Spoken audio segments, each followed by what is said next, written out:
Bonjour et bienvenue sur les ondes d'Only Finance, le podcast dynamique et sans tabou où on parle d'argent et de finances avec Caroline Charret, votre conseillère en sécurité financière, représentante en investissement et en assurance et rente collective.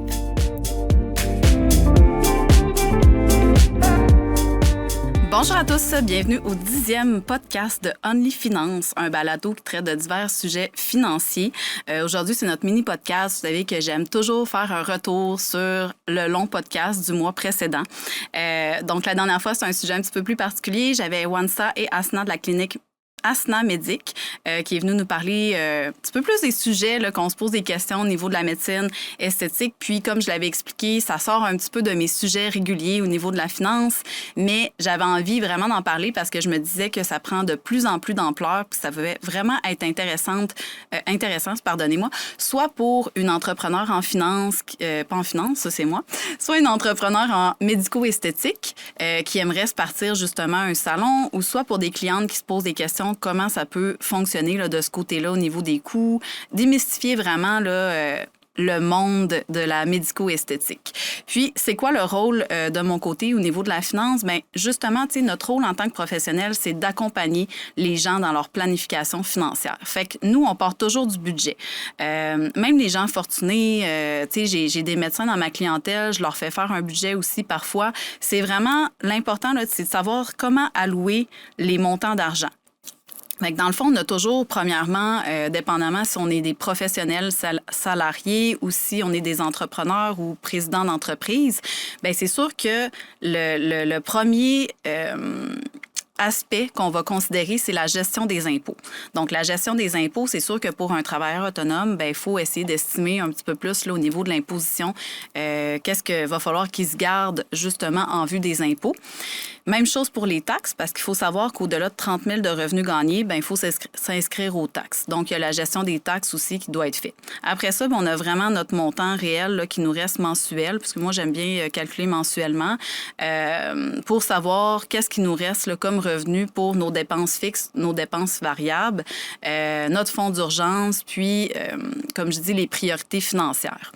Donc, nous, on va s'asseoir avec les clients, on va regarder tout ça pour savoir bien, comment on alloue les liquidités justement aux différents... bien, on a le budget de base, on a le fonds d'urgence qui doit être au moins de 3 fois à 6 fois notre revenu mensuel pour pallier aux urgences financières. Puis ça peut être autant bon pour votre entreprise que pour vous-même.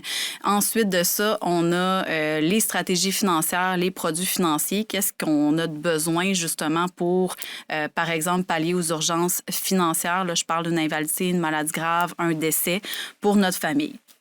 On a aussi des fois les acomptes provisionnels à voir. Les acomptes provisionnels, ça, c'est le gouvernement, surtout pour les travailleurs autonomes, je dirais, ça va être basé sur votre revenu gagné de l'année précédente et ils vont vous exiger de payer à l'avance vos impôts. Fait que normalement, c'est mars, juin, septembre et décembre que vous allez devoir faire vos remises. Fait que tout ça pour dire que, justement, c'est comme n'importe quoi. Moi, mes clients m'appellent pour savoir, tu sais, je veux m'acheter un auto, quel financement je devrais prendre. Bien, c'est la même chose si, comme je faisais un parallèle, justement, au dernier podcast, bien, si vous avez des dépenses, par exemple, la médecine esthétique ou du médico-esthétique, je pense qu'il faut vraiment dire que Asna et Wansa me disaient, bien, il faut le prévoir dans votre budget. Même chose pour vos voyages. Si vous êtes salarié, bien, votre employeur vous donne en quelque sorte là, vos vacances. Donc, vous les payez, mais si vous êtes propriétaire d'entreprise ou vous êtes travailleur autonome, bien, il faut les prévoir, ces vacances-là. L'argent, de un, elle rentrera peut-être pas. Si vous êtes tout seul, il n'y a personne qui aide à la production. Donc, ça va vous coûter de l'argent, évidemment, votre voyage ou vos vacances. D'habitude, c'est rare qu'on reste chez nous à rien faire pendant nos vacances. Et en plus, il va falloir que vous financez vos propres vacances. Fait que, dans le fond, tout ça, ça fait partie du travail en tant que professionnel qu'on peut vous accompagner là, de ce côté-là. C'est sûr qu'on pense souvent au placement, aux assurances, aux stratégies fiscales, mais il y a le volet budget aussi qui rentre en ligne de compte qui peut être très important. Même chose quand que je parle de fonds d'urgence. Votre fonds d'urgence, là, vous n'allez pas le placer dans un placement à haut risque. Vous allez placer ça dans un... En tout cas, c'est ce que je vous recommande. Là, vous faites ce que vous voulez. Mais normalement, le fonds d'urgence, bien, c'est rare un fonds d'urgence, là, ça le dit, c'est urgence. Fait qu'on ne sait pas quand est-ce qu'on va en avoir de besoin. Fait que si vous placez ça à haut risque super volatile, bien, au moment de l'utilisation des fonds, ça ne sera peut-être pas le meilleur moment pour utiliser cette liquidité-là. Il y a aussi l'aspect de, tu sais, au niveau des dettes, des fois, savoir si vous avez plusieurs dettes, bien, quelle dette que je devrais prioriser. Bien là, il faut regarder le taux d'intérêt qui est chargé sur vos dettes. Peut-être qu'il y a des stratégies qui peuvent être faites pour vous libérer de la liquidité, parce que c'est sûr que si vous avez plein de cartes de crédit à 20 d'intérêt, bien, si vous avez une résidence principale, vous pouvez peut-être avoir une marge de crédit hypothécaire avec un taux... Là, c'est sûr que les taux, ça change beaucoup ces temps-ci, là, mais disons du 5 à 8 d'intérêt. Donc, sur votre marge de crédit, on s'entend que versus 20 de taux d'intérêt sur votre carte de crédit, ça va être pas mal plus facile, entre guillemets, de rembourser votre dette si votre taux d'intérêt est moindre, parce que des fois, les gens, ils ne font que rembourser les taux d'intérêt puis ne sont jamais capables de rembourser le capital. Fait que sans aller consulter comment on appelle ça, donc un syndic de faillite, ben, vous pouvez faire une auto-conciliation de dette par vous-même avec votre professionnel, peut-être juste en déplaçant les liquidités puis en regardant qu'est-ce qui est offert comme type d'emprunt ou de financement sur le marché.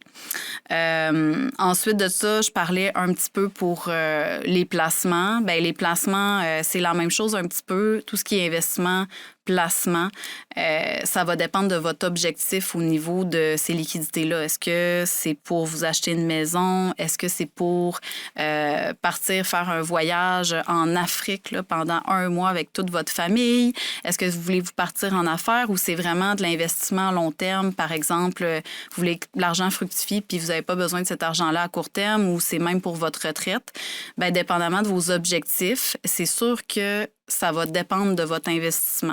Là, je parle même pas de CELI ou de REER, je parle juste parce que les CELI puis les REER, c'est une coquille. À l'intérieur, on peut mettre ce qu'on veut. Ça peut être un compte bien plate à rendement élevé, pas de pas de risque, rien. C'est juste que c'est enregistré en CELI ou en REER. Mais votre CELI, votre REER ou votre compte non enregistré, par exemple les comptes d'entreprise, vous pouvez mettre ce que vous voulez dedans. Fait que ça peut être autant à faible risque qu'à risque très élevé. Fait que qui dit risque très élevé dit également plus de chances de faire des rendements positifs. Mais il faut quand même être à l'aise avec la volatilité. Quand je parle de volatilité, ça peut être autant à la hausse qu'à la baisse. Si vous placez, là, j'y vais vraiment un chiffre élevé, mais rond, vous placez 100 000 il y a une baisse au niveau du marché, comme en 2022, vous tombez à 90 000, bien, ça prend plus que 10 pour augmenter à votre 100 000, parce que 10 de 90 000, ça donne pas 100 000. Fait que vous comprenez qu'il faut être à l'aise justement avec ce risque-là. Donc, ceci étant dit, mon but, c'était vraiment de vous conscientiser sur le sujet, de vous dire de consulter votre conseiller financier, votre planificateur financier pour vous aider dans tous vos projets, que ce soit aussi banal pour vous, la médecine esthétique, que ce soit pour l'achat d'une voiture ou un projet X ou pour planifier votre futur. On est toujours là pour vous aider puis pour vous donner les conseils de comment on voit ça, nous, dans notre œil de professionnel, puis de vous faire un plan à long terme qui peut être adapté au fil de vos besoins ou si votre situation financière change aussi également. Fait que c'était ma mini-capsule pour aujourd'hui. J'espère que vous avez apprécié ce petit segment. N'hésitez pas à me partager des sujets que vous aimeriez que j'aborde dans des futurs podcasts. Ça va me faire plaisir de les prendre en note et de les considérer. Bonne journée! Merci d'avoir été des nôtres pour cet épisode. Nous vous encourageons à partager votre avis et vos commentaires ou à prendre rendez-vous avec Caroline pour bénéficier de conseils financiers personnalisés. Pour découvrir notre contenu exclusif, suivez-nous sur Facebook, Instagram et LinkedIn au @Service financier Caroline Charret. À bientôt!